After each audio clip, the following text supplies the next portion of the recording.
Hello.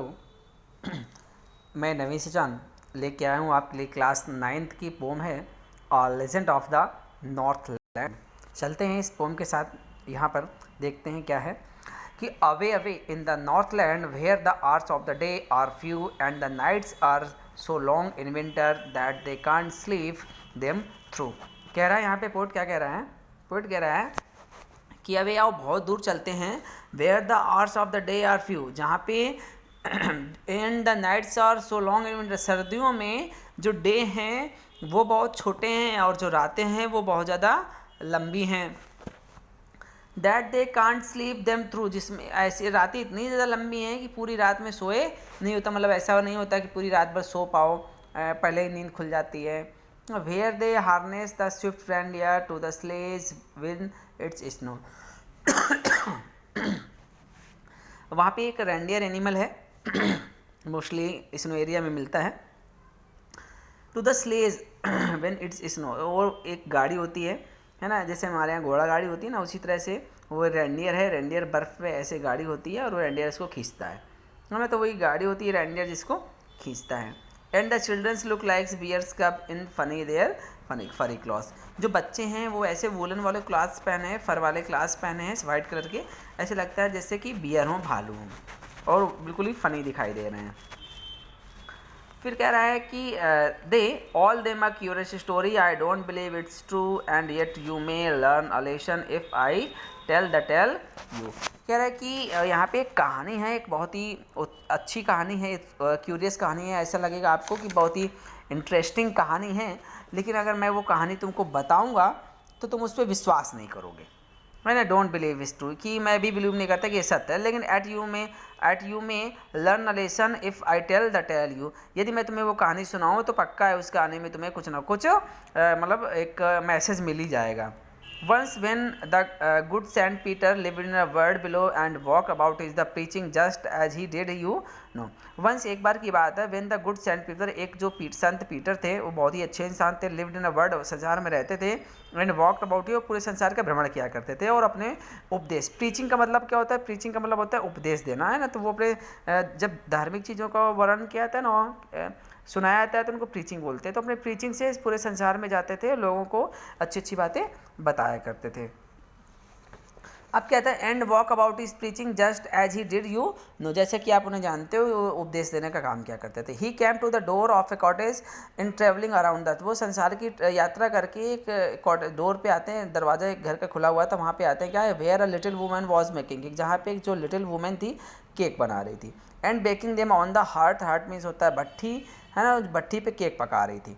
अब क्योंकि वो संसार की यात्रा करके आए हुए थे तो उनको बहुत ज़्यादा भूख लगी हुई थी, क्या करते हैं? And being faint with fasting for the day was almost done, वो फास्ट के कारण वो बहुत भूखे थे और लगभग पूरा दिन निकल चुका था। He asked her from her store of cake to give him a single, उन्होंने उससे बात की कि क्या तुम्हारे पास थोड़ा सा केक है? अगर है थोड़ा सा केक तो हमें दे दो, मुझे बहुत ही भूख लगी है।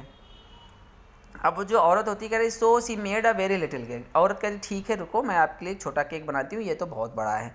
तो औरत जो होती है वो एक छोटा केक बनाती है, वो कहती है ठीक है मैं आपके लिए एक केक बना रही हूँ, ये तो बहुत बड़ा था, छोटा केक बना रही हूँ। But it as a baking lay he she looked at it तो it seem too large to give away. अब जब वो केक बनाती है तो उसको देखती है, देखते साथ में कहती है ये तो बहुत बड़ा दिखाई दे रहा है, ऐसा करें ये नहीं देते हैं, इसके लिए दूसरा बना देते हैं। Therefore she need another, वो नीड का मतलब होता है खींचना, नीड का मतलब क्या होता है? खींचा, आटा जो गूँथा आता है ना, तो मेक अ मिक्सर उसको नीड बोलते हैं, है ना। कि नीड अनदर, उसको अनदर आटा गूँथती एंड स्टिल स्मॉलर बना, उससे थोड़ा सा एक ले लेती टुकड़ा। बट इट लुक्ड, फिर भी वो दिखता है, when she turn it over, जब वो उसको भूनने का प्रयास करती है फिर वो उतना ही बड़ा दिखता है जितना कि वो पहले वाला बड़ा था। अब वो क्या करती है कि यार वो तो कहती है यार ये तो बहुत बड़ा है, ऐसे कैसे काम चलेगा इतना बड़ा तो मैं नहीं दे पाऊँगी, बल्कि उसका दिल छोटा था, ये था ऐसा, है ना। अब यहाँ पे कह रहे हैं then she took a tiny scrap of dough. अब डो का मतलब होता है कि डो का मतलब होता है एक छोटा सा टुकड़ा, है ना, गुथा हुए आटे का छोटा सा टुकड़ा वो निकालती है। एंड रोल्ड इट फ्लैट, और उसे खूब बेलती है, पतला एकदम बेल बेल के चिपटा कर देती है ना। And baked it thin as a wafer, इतना पतला कर देती है जितना पतला वेफर होता है। But she couldn't part with that, है ना। अब वो कह रहे किंतु वह उसे नहीं दे पाती है, वो इतनी ज़्यादा लालची होती है कि उसके हाथ से कुछ छूटता ही नहीं है। For she said my cakes that seem too small when I eat of them myself. कह रही है, अब ये साधु से क्या कहती है सन से कि माई केक, जो मेरा केक है ना वो बहुत ज़्यादा छोटा है ना, इसको तो मैं ही खा लूँगी, मैं खुद खा लूँगी। And too large to give away, मैं इससे थोड़ा सा बड़ा तुम्हें दूंगी। So she put them on the shelf, तो फिर उसने क्या किया, उस केक को सेल्फ पे, अलमीरा पे रख देती है, मतलब अलमारी पे वो रख देती है, नहीं देती है। अब उसको कहते हैं then good saint Peter grieve away. अब जो गुड सेंट पीटर थे वो नाराज़ हो गए। ही वॉज हंग्री एंड, क्योंकि वह बहुत ज़्यादा भूखे थे और थोड़ा सा कमज़ोर भी महसूस कर रहे थे।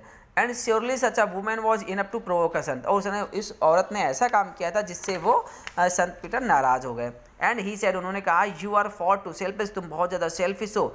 To dwell in a human form, तुम मतलब इतनी ज़्यादा सेल्फिश हो कि तुम मनुष्य के रूप में रह ही नहीं सकती हो अब, है ना। To have both food and shelter, तुम्हारे पास दोनों चीज़ें हैं, खाने के लिए सामान भी है, रहने के लिए घर भी है। And fire to keep you warm, और आग जलाने के लिए तुम्हारे पास लकड़ी भी है, आग भी है, अपने आप को ठंडा रखने के लिए, गर्म रखने के लिए, फिर भी तुम इतने ज़्यादा सेल्फिश हो। नाउ, अब वो क्या कह रहा है, now you shall build as the birds do, अब तुम ऐसा काम करोगी ना जैसे बड़ी चिड़िया घोंसला बनाती है ना, तुम ऐसे ही घोंसला बनाओगी।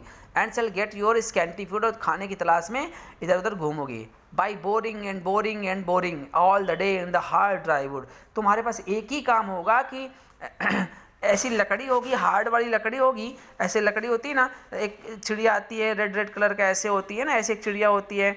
अब वो क्या करती है, इसमें छेद क्या करती है, कहते बोरिंग इन बोरिंग, तुम दिन भर तुम्हारे पास एक ही काम होगा कि तुम बस इसमें, इस लकड़ी में छेद ही करने का काम करोगे, होल करने का काम किया करो, दिन भर तुम्हारे पास एक ही काम होगा, मैं तुम्हें चिड़िया बना दूंगा। She had